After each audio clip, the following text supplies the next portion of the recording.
everyone. I'm here to talk to you about keeping your green grass green and not being jealous of your neighbor because of their lawn. Now, how to get a great looking lawn. I'm sure you've probably heard that the grass is always greener on the other side, right? You look at your neighbor's lawn and you think, man, how do they do that? That's amazing. Their lawn looks so much better than mine. Well, I'm going to go over 3 points today that will help you get your lawn looking as good as theirs, if not better, right? So the first thing I'm going to talk to you about is going to be my experience. I've been a homeowner for 24 years, and one of the things I've realized is takes up a lot of my time is taking care of the lawn. There's a lot of time that goes into it. There are things that you need to do if you want to keep it looking thick and healthy. It's an important thing for homeowners and not to overlook because it does add a value, and there's a feel and a curb appeal that you get when your lawn looks nice and thick and green. So we'll begin with the 3 point. We'll talk about 3 points today for keeping your lawn looking great. The first one is going to be watering. We'll talk about proper watering, the time to do it, the amount to do it, and we'll talk about weed and feed, fertilizing and weed control, right? Very important. And we'll also talk about the last thing will be mowing, proper way to mow your lawn. So we'll start with watering. Watering, it seems obvious. A plant needs water to grow, and grass is a plant. So we do need to water our lawns. Now, there are a couple ways to look at this.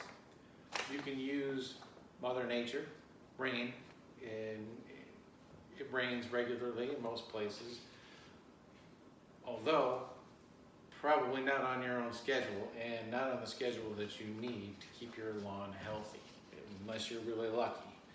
So a good general rule is to water your lawn 3 times a week for 20 minutes each time, and spread that out, every other day or so.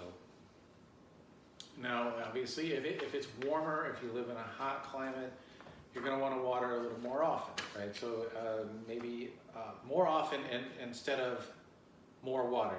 For example, you may go from 20 minutes to 30 minutes more often, for example, every day, rather than watering for 3 hours on one day, because that water is just going to be wasted. It's going to soak through, and then the other days you're going to dry out your grass. So it's good to spread that out. And if you live in a cooler climate, you stick to that normal schedule. Anytime in the morning is fine. Now, the hotter climate, you're going to want to water earlier in the morning before the sun comes out. The reason you do it in the morning is because when it's hot in the afternoon, and if you try to water your lawn in the afternoon and the sun's out, the sun and the warmth heat will dry up and evaporate most of your water before it has a chance to soak down into the roots and into the soil. So a lot of that water will be wasted. If you do it in the morning, it soaks down in the soil is good and moist. That way when the sun does come out and the heat does get to your lawn, it can use that moisture rather than having it evaporate off of it. So, watering, that was the first point. Now that we've talked about watering, we're going to talk about fertilizing and weed control. Now,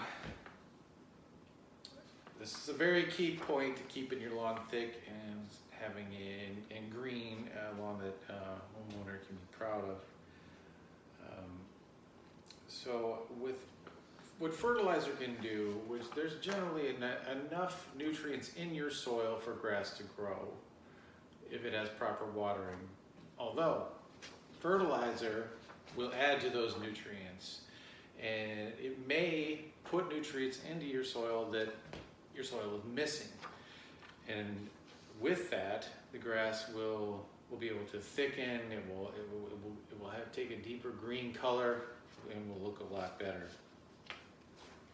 So fertilizing, step one, you want to make sure you fertilize shortly after you've watered your lawn, because if you fertilize it when it's dry, it may not do what it needs to do. It won't be able to soak into the roots of the grass.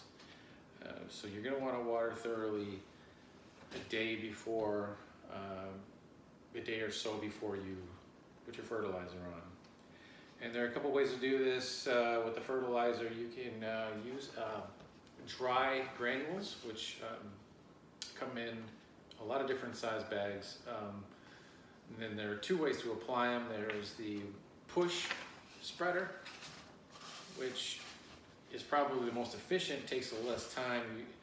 You can dump your granules into a big vat, a hopper maybe you call it, and you just walk back and forth across your lawn, and it automatically spreads the fertilizer evenly across your lawn.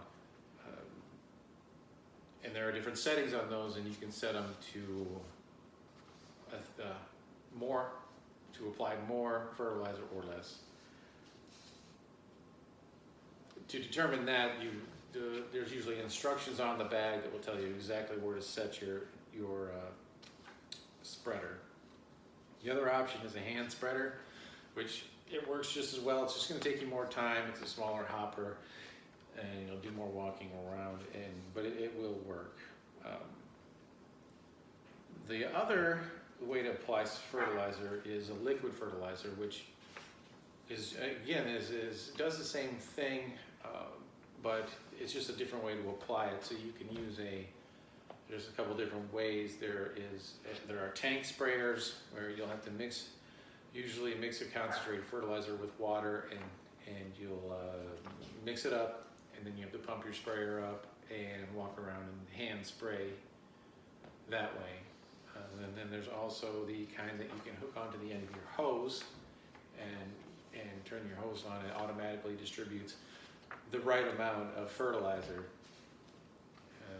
as it comes out, and you can just have to pay attention to where you've sprayed and where you haven't, and make sure you spread evenly. So that's fertilizer. The other thing is killing the weeds, weed control. And this should be done, there's two different ways to do this. It should be done regularly. It should be done at least 2 times a year. And there's one way you can do it is spot spraying, which is similar to the pump sprayer that's used for fertilizer, or a hand sprayer that you buy at any of your hardware stores and lawn care places.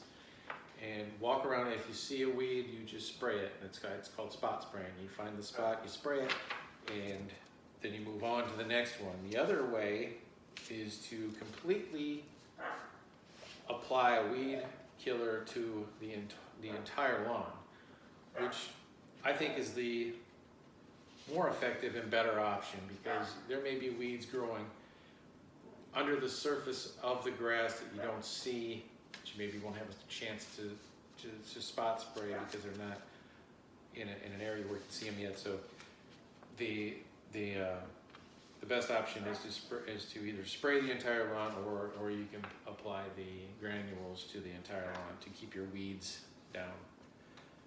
So we've talked about watering, we've talked about fertilizing and weed control, and the last thing is mowing, proper mowing habits. This is high up on the list of important things to do to keep your lawn looking good. So the first thing you want to remember with mowing is to make sure you're mowing at a correct height. Sometimes people they think that maybe there's an advantage to mowing your lawn very short, so that you think maybe then you don't have to mow as often, but that really is damaging your lawn. And if you cut your grass too short, it becomes more susceptible to weeds and maybe some kinds of diseases. So you want to make sure you keep your lawn at a decent length. There are different lengths for different types of grasses. You can find this information anywhere, but the normal fescue and bluegrass, Kentucky bluegrass that you see in the northern part of the United States, you want to you can generally keep 2 to 3 inches. Bluegrass and zoysia that's really grows down south, you can cut that a little shorter, down an inch and a half, and it usually is fine. The other step about mowing is to keep your blades sharp. This is important because if your blades are dull, what'll happen is while you're mowing, it will, instead of cutting your grass, it actually tears the grass, and your ends of your grass will start to look a little frayed. It's not easy to notice, but it is noticeable. So if you keep a nice sharp blade, your cut will look a lot nicer. Another thing, second thing about mowing, second important point, is the patterns. Now, patterns are important because you don't want to mow your lawn exactly the same direction every time. For example, if you start on one end and go back and forth from the entire lawn, eventually you're gonna wear possibly ruts and probably a pattern that you'll be able to see, and it will wear down that lawn actually where your wheels are going every time, and you'll be able to see that after you mowed, and eventually you won't be able to get rid of that very easily without rolling it or doing something that requires a lot of work.